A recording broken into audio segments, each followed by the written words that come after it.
My name is Marcus Hale. I'm 33 years old, a paramedic, and a single father. 3 weeks ago, at my sister's wedding, something happened that split my life into before and after. The ballroom at the Grand Regency in Manhattan was packed. 200 guests, crystal chandeliers, white roses everywhere. The kind of wedding people post about for years. My sister Lena stood on the stage in a custom Vera Wang gown, glowing under the lights, holding a microphone like she'd been waiting her whole life for that moment. Then she smiled and said into it, clear as day, "My brother is a single father, unwanted by anyone." For a second, the room was quiet. Then people started laughing, soft at first, then louder, like it was the funniest joke they'd heard all night. From the head table, my mother leaned forward and added loudly, "Let's be honest, he's basically used goods now." The laughter exploded, 200 people laughing, while I stood there in the back of the room. My 5-year-old son Noah was sitting beside me, his small hand gripping mine, so tightly my fingers went numb. I looked down and saw his eyes wide with confusion. "Daddy," he whispered, tugging my sleeve. "Why are they laughing at you?" I couldn't answer him. Across the room, my father covered his mouth, trying to hide a smile. My sister stood on stage, soaking up the attention. But there was one person in that entire ballroom who didn't laugh. The groom. And what he did 30 seconds later destroyed that wedding. Before I tell you how that wedding collapsed in front of 200 stunned guests, take a second to like and subscribe only if you actually want to hear the rest of this story. And I'm curious, where are you watching from right now? What time is it there? Because to understand how everything exploded that night, we have to go back to the beginning. To understand what happened at that wedding, you need to understand something about my family. Growing up in the Hale household, there were two kinds of children, the star and the supporting cast. My younger sister Lena was the star. She was 4 years younger than me, blonde like our mother, effortlessly charming in the way some people just are. Teachers adored her. Neighbors called her such a sweet girl. My mother used to say Lena had a spark that made people naturally gravitate toward her. From the moment she could walk, Lena was the center of everything. My father called her his little princess. My mother treated her like a reflection of herself. Meanwhile, I became something else, the responsible one, which, in my family, was code for the one who didn't need attention. If something broke in the house, I fixed it. If groceries needed carrying, I carried them. If chores needed doing, I did them. Lena had activities, dance class, tennis lessons, private tutoring before exams. I had responsibilities. When my junior prom came around, my mother handed me a dark blue suit she'd found at a department store clearance rack. "It's perfectly fine," she said without looking up from her magazine. "You're not the flashy type anyway."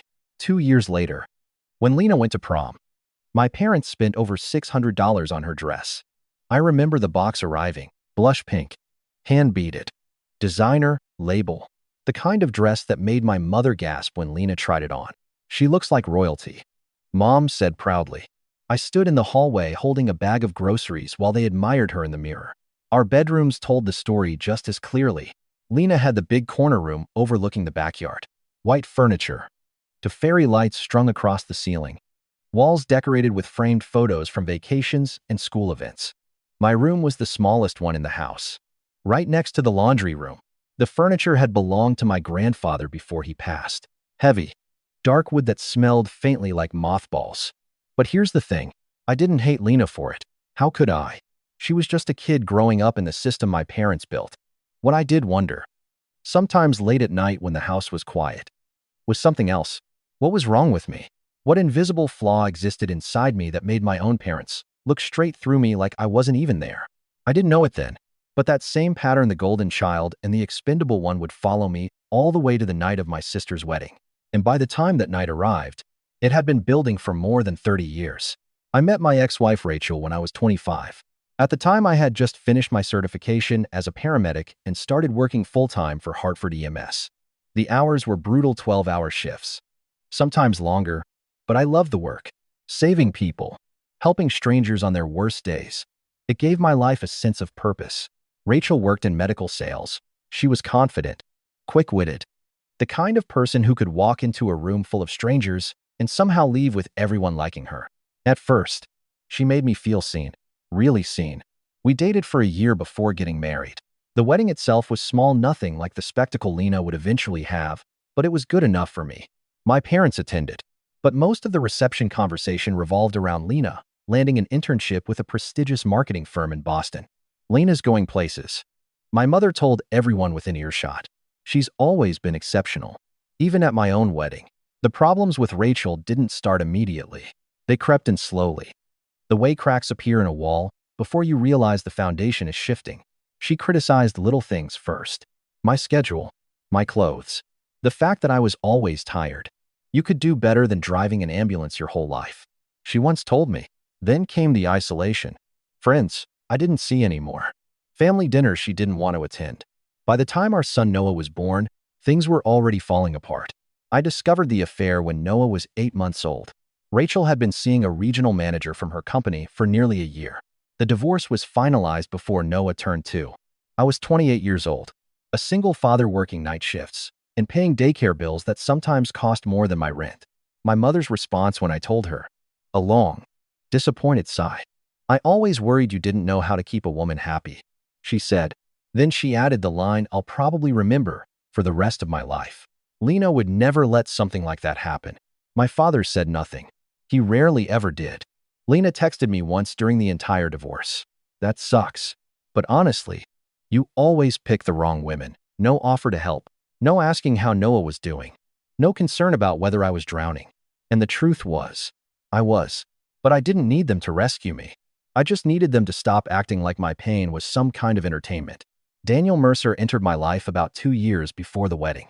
Lena met him at a charity gala in Boston, one of those black tie events where wealthy donors raise money for foster care programs and children's advocacy groups. According to my mother, Daniel was exactly the kind of man Lena deserved. Successful, well-connected, respectable. He was a children's rights attorney, the type who handled difficult cases involving custody disputes and abuse. From what I heard, he also took a lot of pro bono work for families who couldn't afford legal help. The first time I met him was during a family dinner at my parents' house. Lena had been dating him for about 3 months and wanted to show him off. When I arrived, Noah was clinging to my leg like he always did around strangers. He just turned 4 at the time and was going through that shy phase where every unfamiliar room felt overwhelming. Daniel noticed him immediately. Instead of greeting the adults first, he crouched down to Noah's level. "Hey there," he said gently. "That's a pretty cool dinosaur shirt." Noah looked down at his chest proudly. "It's a T-Rex," he said. Daniel nodded seriously. "Best dinosaur there is." Just like that. Noah smiled. No one in my family had ever taken that kind of interest in him. Dinner itself played out exactly the way family dinners usually did. My mother guided every conversation back to Lena. My father laughed at everything Lena said. Lena scrolled through her phone half the time, while everyone else catered to her. Meanwhile, I automatically cleared the dishes when dinner ended. Habit. While I was loading Noah's car seat later that night, I heard footsteps behind me. Daniel. He stood beside my car for a moment, hands in his coat pockets. Then he asked something that caught me completely off guard. "Does your family always treat you like that?" I blinked at him. "Like what?" He tilted his head slightly toward the house. "Like you're invisible." I laughed it off. "That's just our family dynamic." I said, "Lena's the star. I'm more like background support." Daniel didn't laugh. He studied me for a second with the same quiet focus I imagine he uses in courtrooms. Then he glanced at Noah asleep in the backseat. "You're a good father," he said. "Your son's lucky to have you." After that, he simply nodded and walked back inside. I stood there for a while longer than necessary, because for some reason, those words stayed with me, and I had no idea they would matter so much later. The wedding invitation arrived 3 months later. Heavy cream paper, gold calligraphy, the kind of envelope that feels more like a royal announcement than a family invitation. "Lena Marie Hale and Daniel James Mercer request the pleasure of your company." The ceremony would take place at the Grand Regency Hotel in Manhattan, a ballroom famous for hosting politicians, celebrities, and society weddings. 200 guests. My parents were paying for everything. Later, I learned the estimated cost was somewhere around $150,000. For comparison, when I got married, my parents had contributed exactly $2,000 and spent the next 6 months reminding me about it. The invitation alone should have told me what kind of day it would be. But the real warning signs came 2 weeks before the wedding when Lena called me. "Marcus, we need to talk about a few things." she said. First, I'd really appreciate it if you wore something understated. What does that mean? Nothing flashy. She replied quickly. Neutral colors. Gray or beige maybe. It's my day, and I don't want anything pulling attention away. I had planned to wear a dark green suit I'd saved up for. Okay, I said. That's fine. Then she hesitated. And, do you really have to bring Noah? I blinked. He's 5. Lena. I know. She sighed. But weddings can be long, and kids get noisy. I just don't want the ceremony ruined if he gets restless. I don't have anyone to watch him, I said calmly. Rachel moved to Chicago. My babysitter's out of town. Another sigh. Fine, she said, but make sure he stays quiet. We're putting you at a table near the back, so you can step out quickly if he causes a scene. Near the back. That should have been another warning. The morning of the wedding. My mother called to reinforce the message. Marcus, she said briskly. You and the boy are seated at table 23, near the service entrance. Don't complain about it. This is Lena's day, and we can't have distractions. Distractions. That's what my 5-year-old son was to them. Still, I told myself not to make a problem out of it. The ballroom that evening was breathtaking. Crystal chandeliers hung from ceilings 2 stories high. White roses spilled from gold vases on every table. A string quartet played softly near the stage. The kind of wedding you only see in magazines. Noah gripped my hand as we walked inside. Daddy, he whispered, staring around wide-eyed. This place is huge. Yeah, I said quietly. It really is. Table 23 was exactly where my mother said it would be. In the far corner of the room, half hidden behind a pillar, so close to the kitchen doors that I could hear the catering staff shouting orders every few minutes. No one from my immediate family came to greet us. I watched from across the room as my parents made their grand entrance, greeting guests like celebrities hosting a gala. Lena appeared half an hour later. Her gown looked like something out of a fashion show. People gasped when she walked in. She saw me sitting in the corner. Our eyes met. She smiled. But it wasn't the kind of smile a sister gives her brother. It was the smile of someone who had already won something. At the time, I didn't understand why that look made my stomach tighten. Later, I realized it was because she already knew what was about to happen. The ceremony itself was flawless. Lena walked down the aisle slowly, perfectly composed, her veil trailing behind her like something out of a movie. The string quartet played softly, while 200 guests watched in admiration. Daniel stood at the altar, calm and dignified in a black tuxedo. When they exchanged vows, Lena cried delicate, picture-perfect tears. My mother dabbed at her eyes from the front row. My father sat beside her, proud and smiling. From the back of the ballroom, I watched it all with Noah sitting quietly in my lap. Daddy, he whispered at one point, tugging my sleeve. She looks like a princess. Yeah, I said. She does. The ceremony ended with applause. The reception began shortly after. During cocktail hour, the photographer gathered family members near the stage for portraits. I stood up automatically, adjusting my jacket. But my mother intercepted me before I reached the group. Just immediate family for this one, she said with a tight smile. I am immediate family. We're starting with parents of the bride first. She replied quickly. You understand. Of course I understood. I always understood. Noah tugged my sleeve again. Daddy, why can't we be in the pictures? We'll take our own later. Buddy, I said softly. The reception dinner started soon after. Speeches were scheduled between courses. The best man went first, then Lena's college friend. Finally, the master of ceremonies tapped a spoon against his champagne glass. Ladies and gentlemen, he announced, the bride would like to say a few words. Applause filled the ballroom as Lena rose from her chair. She stepped onto the stage with effortless confidence and took the microphone. Her bracelet flashed under the lights as she smiled at the crowd. Thank you all so much for being here tonight. She began warmly. This is the happiest day of my life. The room softened. Guests smiled. Some leaned closer to listen. I want to start by thanking my parents. She continued. Mom, Dad, everything I am is because of you. My mother pressed a hand to her chest dramatically. My father nodded proudly. And tonight, Lena said, I want to talk about family. Something in her tone shifted slightly. Her eyes swept across the room. Then they landed directly on me. In particular, she said, my brother Marcus. Noah perked up beside me. Daddy, she's talking about you. Yeah, I murmured. But the smile on Lena's face made something cold slide through my stomach. Marcus, she called sweetly. Why don't you stand up? 200 heads turned toward our corner of the ballroom. For a moment, I stayed seated. Then slowly, because there was no graceful way to refuse, I stood. Noah stayed close to my side, holding my hand.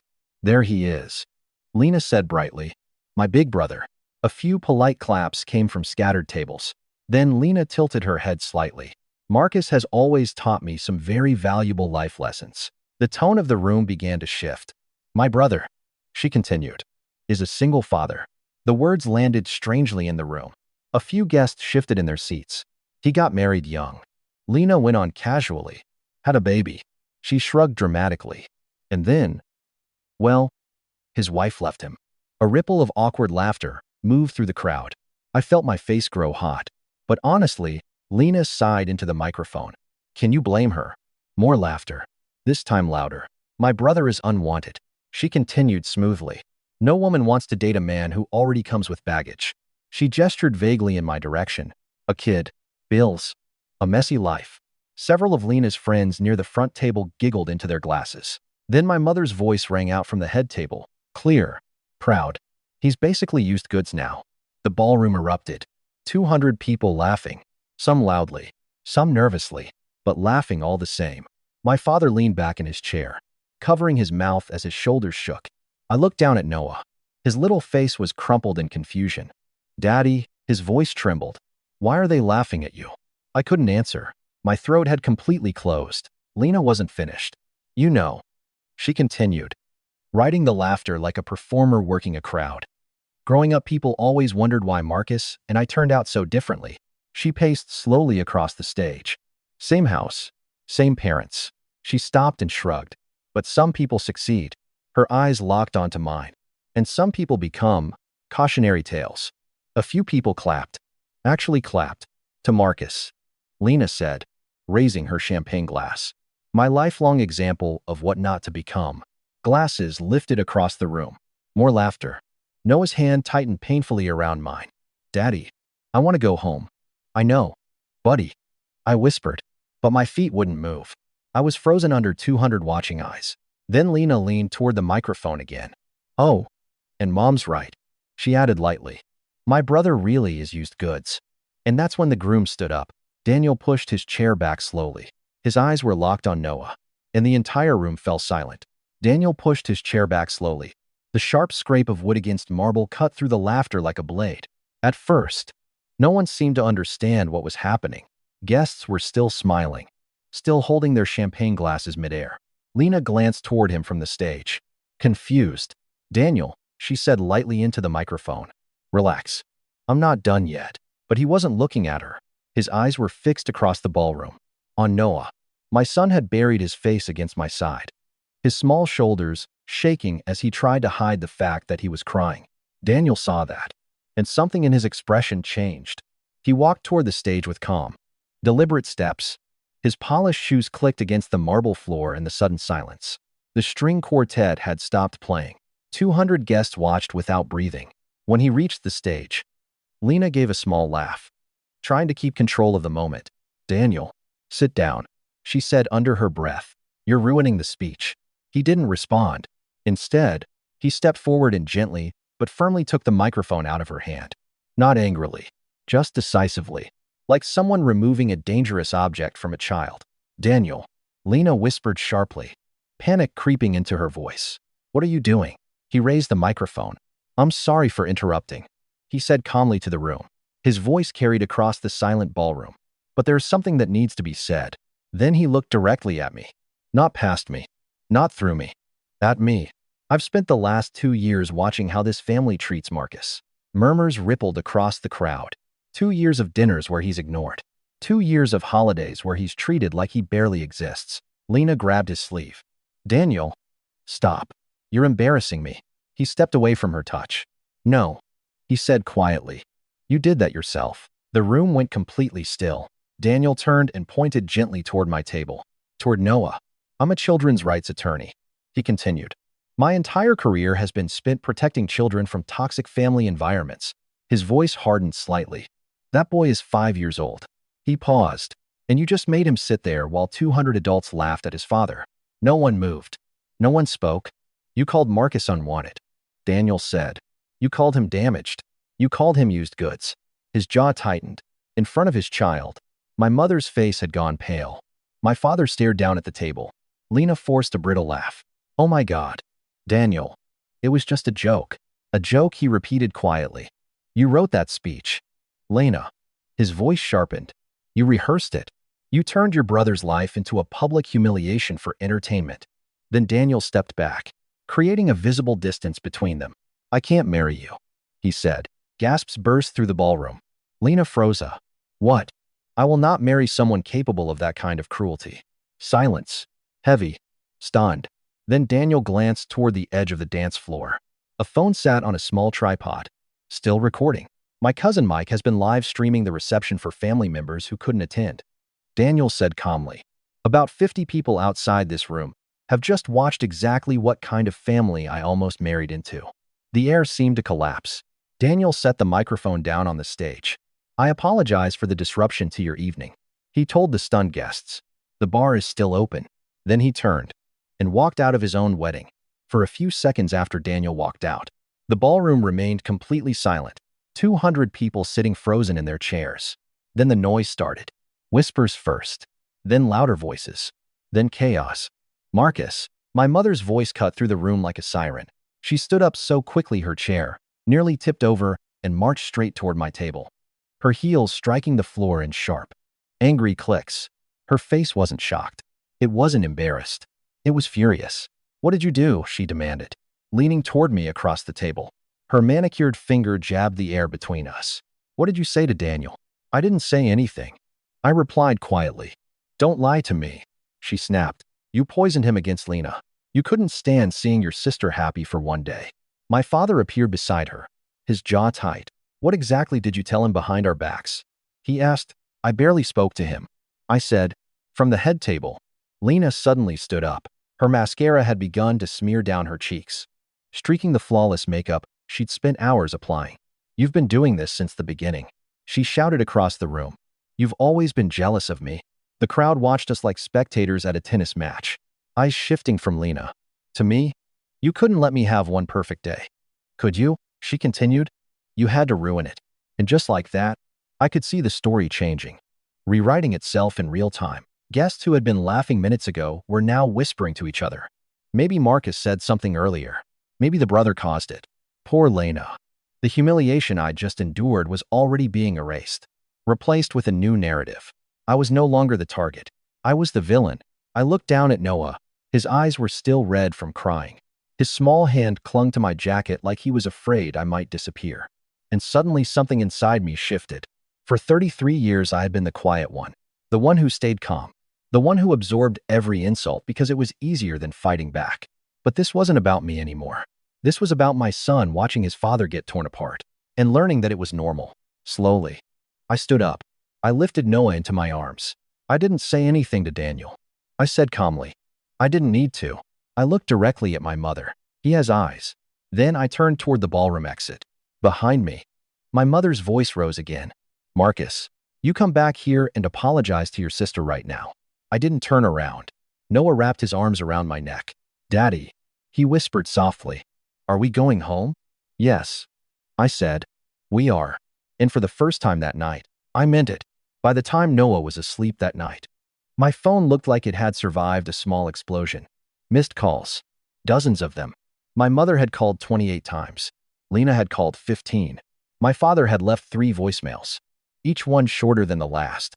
I sat on the edge of my bed, still wearing the same gray suit from the wedding, scrolling through the messages without opening most of them. Mom, you need to call me immediately. Mom, Lena is hysterical.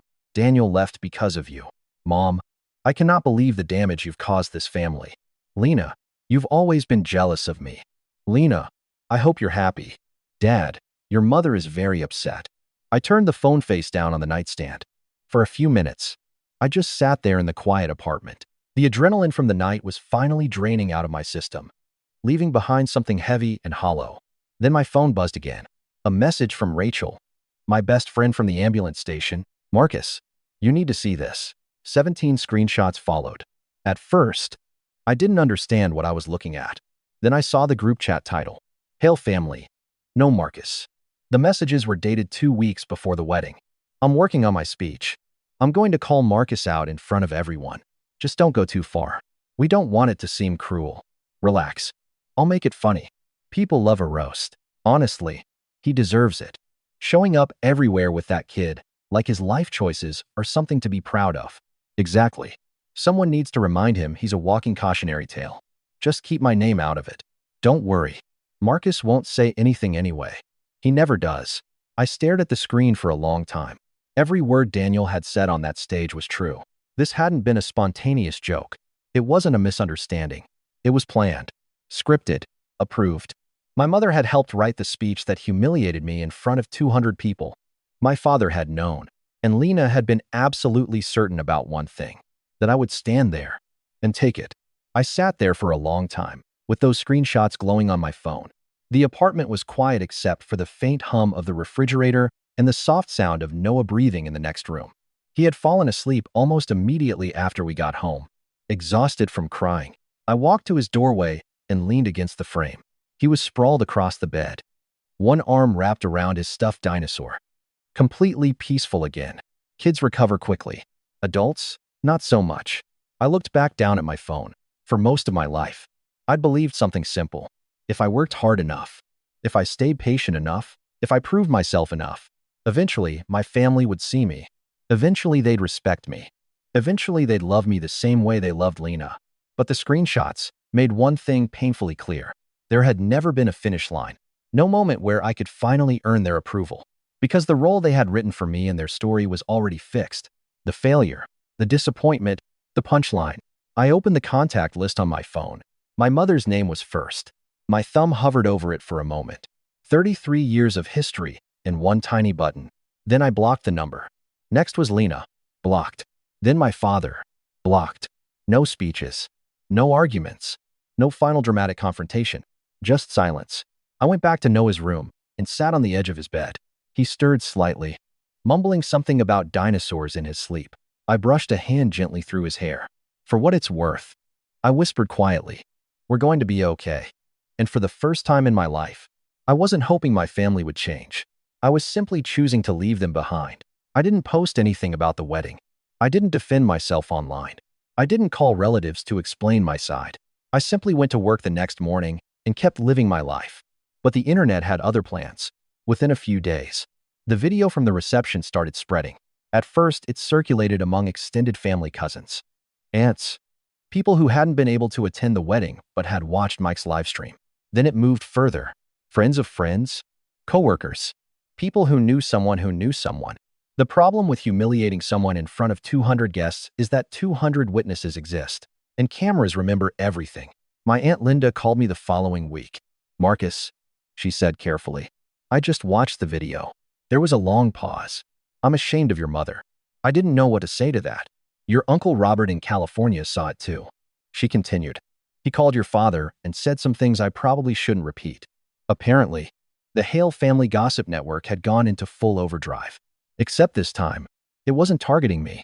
Lena's name was everywhere. People replayed the clip where she called me unwanted. The moment my mother shouted used goods. The part where Daniel stopped the wedding. No amount of explanation could erase it. Because the video existed. Lena tried to control the damage. 2 weeks later, she posted a long statement online. A misunderstanding at my wedding was taken out of context. Our family has always had a playful dynamic. Some guests misinterpreted the humor. It went on for paragraphs. She never apologized. Not once. The comments were brutal. People linked the video underneath her post. Others asked how humiliating your own brother in front of his child counted as playful. Someone even wrote, if that's your sense of humor, you need therapy. From what Aunt Linda told me, Lena's office noticed the situation too. Clients had seen the video. Her boss had questions. Meanwhile, Daniel officially ended the engagement. His family returned every wedding gift with a letter from their lawyer. The wording was polite, professional, but the message was unmistakable. Irreconcilable differences in values. Lena lost the fiancé, her reputation, and a wedding that had taken months to plan. I hadn't lifted a finger. I hadn't needed to. Sometimes the truth handles justice all by itself. Life didn't magically become perfect after that night. Healing never works that way. But something important changed. The constant tension I'd lived with for most of my life, the quiet pressure of trying to earn love that was always just out of reach, simply disappeared. And without that weight, everything else slowly started to rebuild. 3 months after the wedding, my supervisor at Hartford EMS called me into her office. I assumed I had done something wrong. Paramedics don't usually get called into the office unless paperwork went sideways. But instead, she closed the door, sat down across from me, and smiled. "Marcus," she said, "your patient feedback scores are the highest of the department." I blinked. "What?" "Patients keep mentioning you by name. They say you stay calm under pressure, that you explain things in a way that makes them feel safe." She slid a folder across the desk. "We're promoting you to senior field supervisor." For a moment, I just stared at the paper. Then I nodded. "Thank you." I waited until I got to the locker room before the tears came. Not sad tears. The kind that sneak up when you finally realize someone sees the effort you've been putting in. Noah started kindergarten that fall. He adapted faster than I expected. Kids always do. Within the first month, he had two close friends.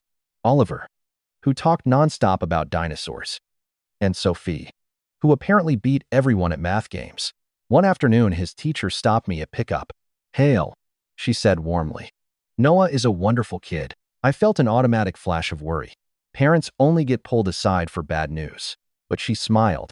"He's kind to everyone. If another child is upset, he's the first one to check on them." She leaned closer and lowered her voice slightly. "That usually comes from home." I walked Noah to the car feeling something unfamiliar. Pride. Our apartment didn't change much. Still small. Still slightly cramped. The radiator still clanked every winter like it was haunted. But it felt different. The walls slowly filled with Noah's drawings. Crayon dinosaurs. Stick figure superheroes. One particularly abstract portrait labeled Dad. Apparently, I had green hair in that version. I hung every single one on the refrigerator. I also started therapy. Once a week. 50 minutes every Thursday afternoon. Chen was calm, patient, and annoyingly perceptive. By the third session, she had already figured out something that had taken me 30 years to understand. "You were the scapegoat," she said gently. "In some families, one child becomes the golden child, and another becomes the person everyone blames." I leaned back in the chair. "That sounds about right." "The problem," she continued, "is that scapegoats spend their entire lives trying to prove they deserve love." She paused. "But love shouldn't have to be earned through suffering." That sentence stuck with me, more than anything my parents had ever said. Around the same time, I started dating again. Carefully. A pediatric nurse named Michael asked me out for coffee after one of our shifts overlapped at the hospital. He was easy to talk to. Patient. Kind with Noah. Nothing rushed. Just two adults learning how to trust people again. The attempts for my family to reconnect came in waves. First, a birthday card. For Noah. No return address. Inside was a $100 bill and a note that simply said, "For our grandson." I deposited the money into Noah's college savings account and threw the card away. A few weeks later, a message came from an unfamiliar number. Using a friend's phone. "Marcus, we need to talk. I've been doing a lot of thinking." I didn't respond. Then one afternoon, my father appeared in the EMS station lobby. The receptionist called my name. When I stepped outside, he was standing there looking older than I remembered.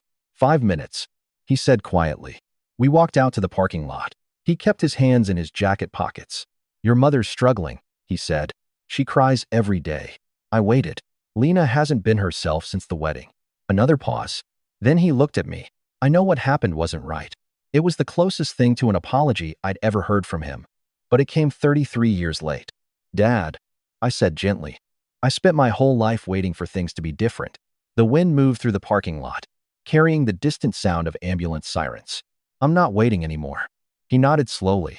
And for the first time, I think he actually understood. Tonight, as I'm telling this story, Noah is asleep in the next room. Tomorrow is his 6th birthday. There's a homemade chocolate cake in the fridge. Way too much frosting. Exactly the way he likes it. And in the storage room downstairs, there's a secondhand bicycle wrapped in blue ribbon that I probably tied wrong 3 different times. Last week, Noah came home from school with a drawing. It was a family tree assignment. Most kids had drawn grandparents, wood cousins, big branches filled with relatives. Noah's picture had only 2 figures. A tall stick figure holding hands with a smaller one. "That's us," he said proudly. "Our family." I taped the drawing to the refrigerator, right in the center. Because for the first time in my life, that word finally felt honest.